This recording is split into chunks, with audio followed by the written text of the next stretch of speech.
Hai semuanya, kembali lagi dengan saya Sylvia Iza.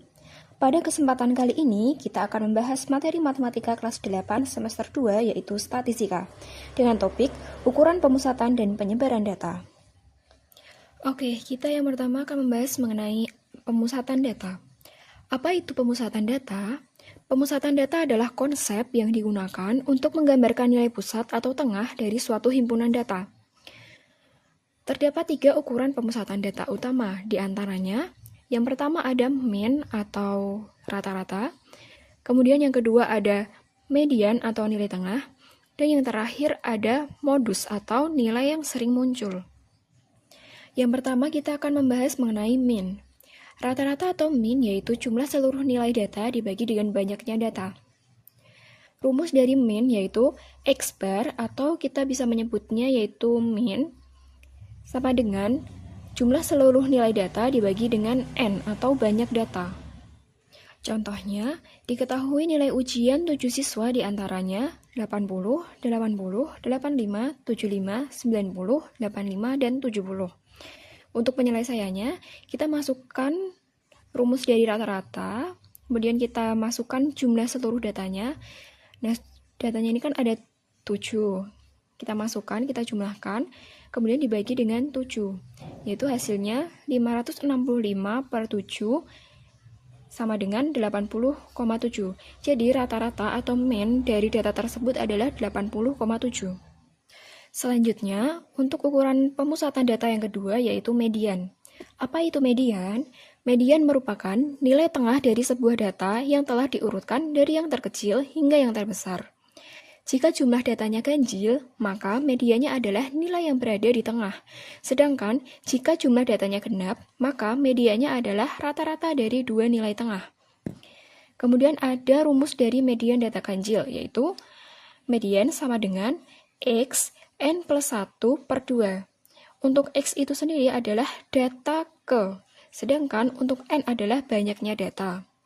Kemudian ada median dari data genap, yaitu median sama dengan X N per 2 ditambah X N per 2 plus 1 per 2.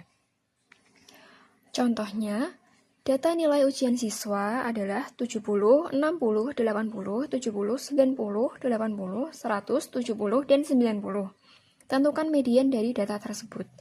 Untuk penyelesaiannya, langkah yang pertama yaitu urutkan data dari yang terkecil, sehingga diperoleh 60, 70, 70, 70, 80, 80, 90, 90, dan 100. Untuk langkah yang kedua yaitu kita masukkan rumus dari median data ganjil, yaitu median sama dengan X N plus 1 per 2.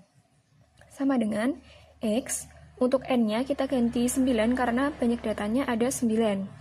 Jadi diperoleh X 9 plus 1 per 2 sama dengan X 5. Untuk langkah yang ketiga yaitu kita cari data yang kelima dan diperoleh 80. Jadi median dari data tersebut adalah 80. Contoh selanjutnya yaitu data nilai ujian siswa adalah 70, 60, 80, 70, 90, 80, 100, 70, 90, dan 60. Tentukan median dari data tersebut. Untuk penyelesaiannya, langkah yang pertama yaitu mengurutkan data dari yang terkecil ke terbesar. Diperoleh 60, 60, 70, 70, 70, 80, 80, 90, 90, dan 100. Untuk langkah yang kedua yaitu kita masukkan rumus dari median data genap karena datanya di sini ada 10. Yaitu median sama dengan X N per 2 plus X N per 2 plus 1 per 2. Kemudian kita masukkan N-nya kita ganti 10 karena datanya ada 10, sehingga X 10 per 2 plus X 10 per 2 plus 1 per 2. Sehingga diperoleh X5 plus X6 per 2, yang berarti datanya berada pada data kelima ditambah data keenam kemudian dibagi 2. Diperoleh langkah yang ketiga yaitu kita mencari median dari data kelima dan data keenam. Diperoleh median sama dengan 70 plus 80 per 2, yaitu sama dengan 75. Jadi median dari data tersebut adalah 75. Selanjutnya, untuk ukuran pemusatan data yang terakhir yaitu ada modus. Modus atau nilai yang paling sering muncul dalam sekumpulan data. Contohnya, data berat badan siswa diantaranya 30, 35, 40, 38, 38, 30, 38, 38, 40, 35, 42, 40, 41, 41, dan 42. Tentukan modus dari data tersebut. Yang pertama, kita membuat tabel frekuensi sesuai dengan berat badannya. Jadi diperoleh tabel seperti berikut. Nah, terlihat bahwa 38 memiliki frekuensi paling tertinggi. Jadi, modus dari data tersebut adalah 38. Selanjutnya, kita akan membahas mengenai penyebaran data. Apa itu penyebaran data? Penyebaran data adalah konsep yang digunakan untuk menggambarkan sejauh mana himpunan data tersebar. Penyebaran data yang akan kita pelajari ada dua, yaitu jangkauan dan kuartil. Untuk penyebaran data yang pertama, kita akan membahas mengenai jangkauan. Jangkauan atau range adalah selisih antara nilai tertinggi dan nilai terendah dalam kumpulan data. Untuk rumus dari jangkauan itu sendiri adalah R, atau kita bisa menyebutnya adalah jangkauan. R sama dengan X max min X min. Jadi, jangkauan sama dengan nilai tertinggi dikurangi dengan nilai terendah. Contohnya, diketahui data hasil padi dalam ton dalam 6 bulan terakhir, yaitu Januari, hasil padinya adalah 180 ton, Februari, hasil padinya adalah 150 ton, Maret, hasil padinya adalah 160 ton, April, 120 ton, Mei 100 ton, dan Juni adalah 150 ton. Tentukan jangkauan dari data tersebut. Untuk penyelesaiannya, kita cari dulu nilai tertinggi dan nilai terendahnya. Kita peroleh nilai tertinggi berada pada bulan Januari, yaitu 180. Dan nilai terendah berada pada bulan Mei, yaitu 100. Jadi, R sama dengan X max min X min. Sama dengan 180 dikurangi 100 adalah 80. Jadi, jangkauan dari data tersebut adalah 80. Kemudian, untuk penyebaran data yang kedua yaitu kuartil. Kuartil adalah suatu nilai yang bisa membagi kumpulan data menjadi 4 bagian yang sama besar. Kuartil itu sendiri terdiri dari data genap dan data ganjil. Untuk kuartil data ganjil disajikan dalam rumus QI sama dengan I N plus 1 per 4, di mana Q adalah kuartil, I adalah kuartil ke-1, 2, dan 3, dan N adalah banyak data. Kemudian ada kuartil data genap, disajikan dalam rumus kuartil 1 sama dengan X N per 4 plus X N per 4 plus 1 per 2. Untuk kuartil 2 yaitu X N per 2 plus X N per 2 plus 1 per 2. Untuk kuartil yang ketiga yaitu X 3N per 4 plus X 3N per 4 plus 1 per 2, di mana Q1 adalah kuartil 1, Q2 adalah kuartil 2, Q3 adalah kuartil 3, X adalah data ke, dan N adalah banyaknya data. Selain itu, ada jangkauan kuartil dan simpangan kuartil yang disajikan dalam rumus berikut. Untuk jangkauan kuartil yaitu jangkauan kuartil sama dengan kuartil ketiga dikurangi dengan kuartil pertama. Kemudian ada simpangan kuartil. Simpangan kuartil sama dengan setengah dari jangkauan kuartil, atau simpangan kuartil sama dengan setengah dari kuartil 3 dikurangi dengan kuartil pertama. Untuk contohnya, diketahui data hasil tinggi badan siswa kelas 8, yaitu 150, 148, 152, 155, 154, 155, dan 153. Tentukan kuartil pertama, kedua, dan ketiga.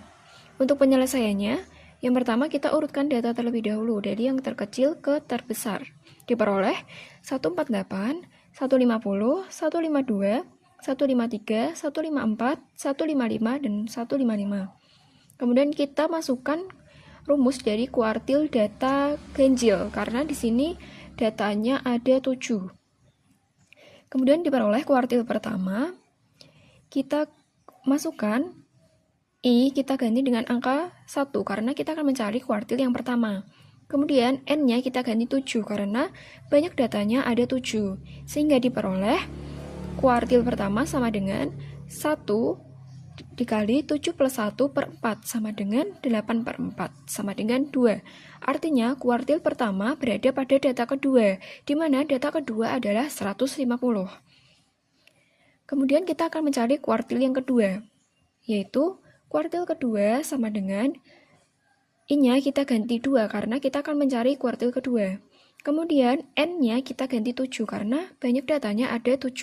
Sehingga diperoleh kuartil kedua sama dengan 2 dikali 7 plus 1 per 4 sama dengan 16 per 4 sama dengan 4. Artinya kuartil kedua berada pada data keempat. Sehingga diperoleh kuartil kedua yaitu 153. Kemudian kita mencari kuartil yang ketiga. I-nya kita ganti 3 karena kita mencari kuartil yang ketiga, sehingga diperoleh kuartil ketiga sama dengan 3 dikali 7 plus 1 per 4 sama dengan 24 per 4 sama dengan 6. Artinya kuartil kedua berada pada data ke-6 yaitu 155. Contoh selanjutnya, diketahui data hasil tinggi badan siswa kelas 8 yaitu 150, 148, 152, 155, 154, 155, 153, dan 152. Tentukan kuartil pertama, kedua, dan ketiga. Untuk penyelesaiannya, kita urutkan data dari yang terkecil ke terbesar, yaitu diperoleh 148, 150, 152, 152, 153, 154, 155, dan 155. Yang pertama kita akan mencari kuartil pertama. Nah, karena data di sini ada 8, maka kita masukkan rumus dari kuartil pertama data genap, yaitu kuartil pertama sama dengan X N per 4 plus X N per 4 plus 1 per 2 sama dengan, karena banyak data ada 8, maka kita N-nya kita ganti 8, sehingga diperoleh X 8 per 4 plus X 8 per 4 plus 1 per 2, sehingga diperoleh X2 plus X3 per 2. Artinya, kuartil pertama itu berada pada di antara data kedua dan data ketiga, di mana data kedua ini yaitu 150 dan data ketiga adalah 152. Maka kita cari rata-ratanya, sehingga diperoleh 150 ditambah 152 per 2 sama dengan 151. Jadi kuartil pertama pada data tersebut adalah 151.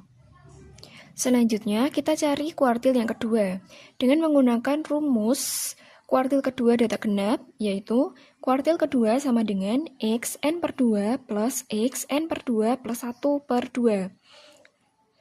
Untuk N-nya kita ganti 8 karena datanya ada 8, sehingga diperoleh X 8 per 2 plus X 8 per 2 plus 1 per 2, sehingga diperoleh X4 plus X5 per 2. Nah, untuk X4 atau data yang keempat, kita peroleh 152, dan data yang kelima kita peroleh 153. Setelah itu kita cari rata-ratanya, sehingga diperoleh 152 plus 153 per 2 sama dengan 152,5. Jadi, kuartil kedua pada data tersebut adalah 152,5. Selanjutnya kita mencari kuartil ketiga.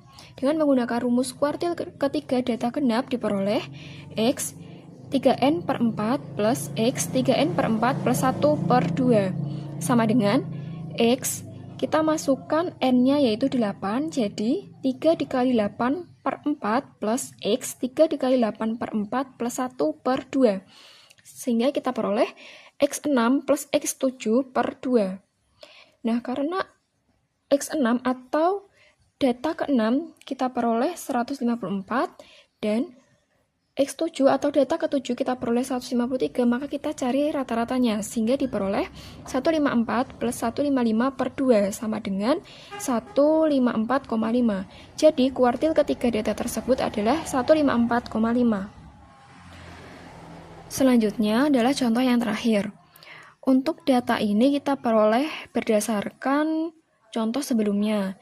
Dan diketahui bahwa kuartil pertama yaitu 150, kuartil kedua adalah 153, dan kuartil ketiga adalah 155. Tentukan jangkauan kuartil dan simpangan kuartil data tersebut. Yang pertama kita cari dulu jangkauan kuartil.